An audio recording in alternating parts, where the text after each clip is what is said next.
Hello and welcome to another video on Jurassic World Chaos Theory, the upcoming animated sequel series to Camp Cretaceous. We've been exploring who of the many characters will return in the new series. Officially, we know that Darius is back, and in our last video we speculated that Ben and Sammy might return too.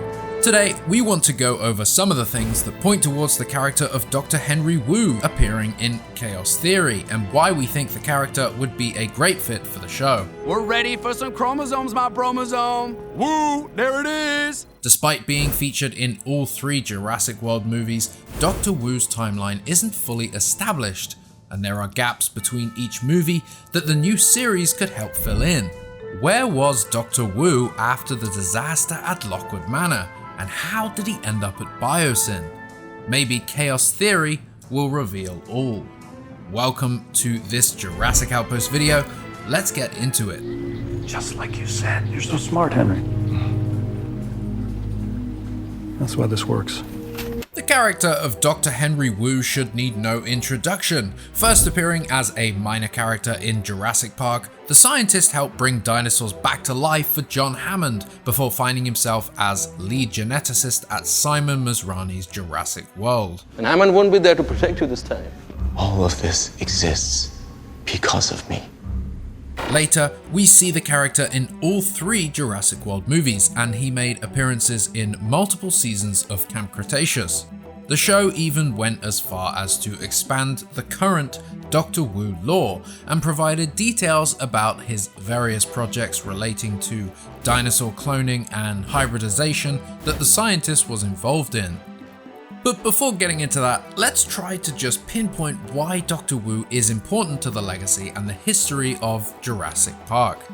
The first prehistoric animal cloned by John Hammond and Dr. Henry Wu was in 1986, after first cloning pygmy elephants in Lockwood Manor. John, that hurt. As we all know, the dinosaurs of Jurassic Park's DNA sequences were often incomplete, and it was Dr. Wu who decided to use the DNA of different species of amphibians, like with that of certain types of frogs, to fill in the gene sequence gaps and supplement the dinosaur DNA. Wu was a critical part of InGen and a key mind behind the science of John Hammond's Park, and was likely one of the few people in the world who knew how to genetically engineer dinosaurs.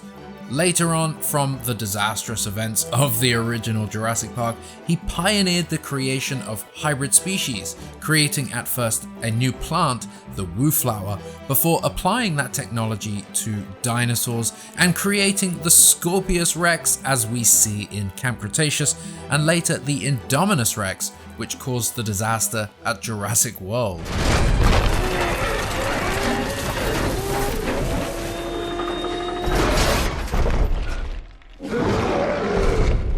During the events of Camp Cretaceous, Dr. Wu created the first genetically modified hybrid dinosaur ever, the Scorpius Rex, the predecessor to the Indominus Rex and Indoraptor. Named after the scorpion fish DNA contained within its genetic code, it was also created from the DNA of Carnotaurus, T-Rex and Velociraptor.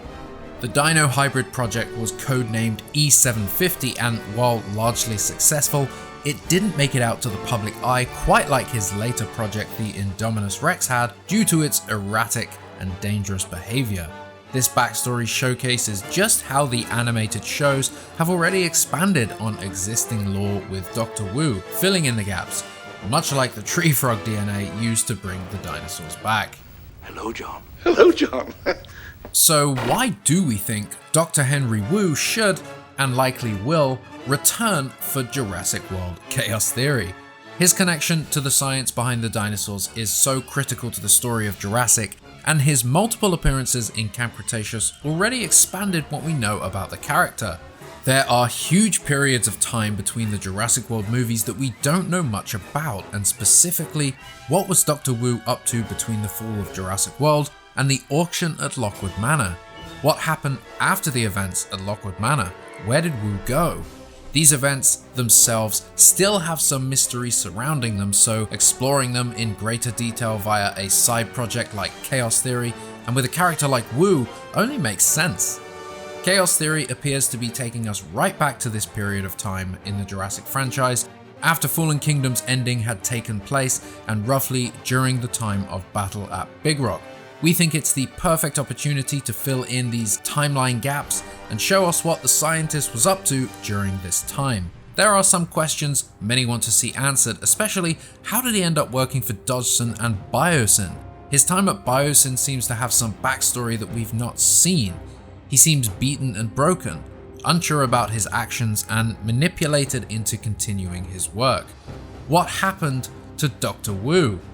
While we're sure the events of Jurassic World and Fallen Kingdom did contribute to this, we do imagine there is more to this story, and it makes you wonder, did he ever know about Manticore Island? And if so, does Manticore Island play a role in Biosyn's rise to power? What have we done before?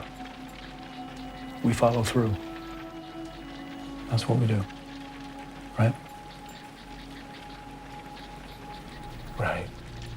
While the story of Chaos Theory is currently being kept under wraps, we know from the trailer that Darius will be returning, and we know that the show will be doing what it can to supplement the movies. The short teaser showed us an animated version of the T-Rex chase that's featured during the opening of Jurassic World Dominion's extended cut, so we know roughly when the show's events are taking place.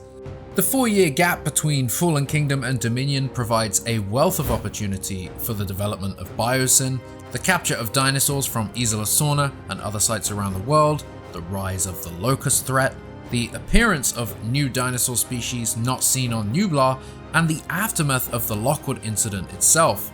And Dr. Wu is connected to all of that. Likewise, many rumors have suggested that the Atrociraptors from Jurassic World Dominion will appear in the show.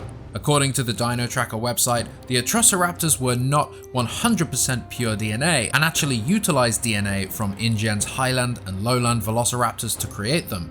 It's unclear who created the Atrociraptors, whether it was Biosyn or someone else, but that crossing of DNA sounds prime for something Dr. Henry Wu would be tied to. And if he did have a hand in the creation of those dinosaurs, how did they end up in the hands of Soyona Santos? That's a story we'd love to see explored in Chaos Theory. I do have another job for you. Short hot money's double. A lot of Chaos Theory news and speculation to think about, and of course, it's a very exciting time. Camp Cretaceous is getting a sequel series, and one that's promising to fill in timeline gaps between Fallen Kingdom, Battle at Big Rock, and Dominion. It's going to be great to see which of the campers are returning alongside Darius and to see what they've been up to. It's going to be exciting to see and learn more about this period of time as well in the world of Jurassic, and see what was happening that led to the events that are presented in Dominion. We really hope that the show explores more about the character of Dr. Wu, as we feel the movies may not have explored his character enough, and as we mentioned earlier, the extended universe that the animated shows get to explore is the perfect canvas to reveal more about the character's adventures. You don't have the faintest comprehension of what I'm doing here. Ultimately, we think there's good reason to believe the character will return in his animated form in 2024 for Jurassic World Chaos Theory. But what do you think? Let us know your thoughts down below. We love checking out your comments, and thanks for watching this video.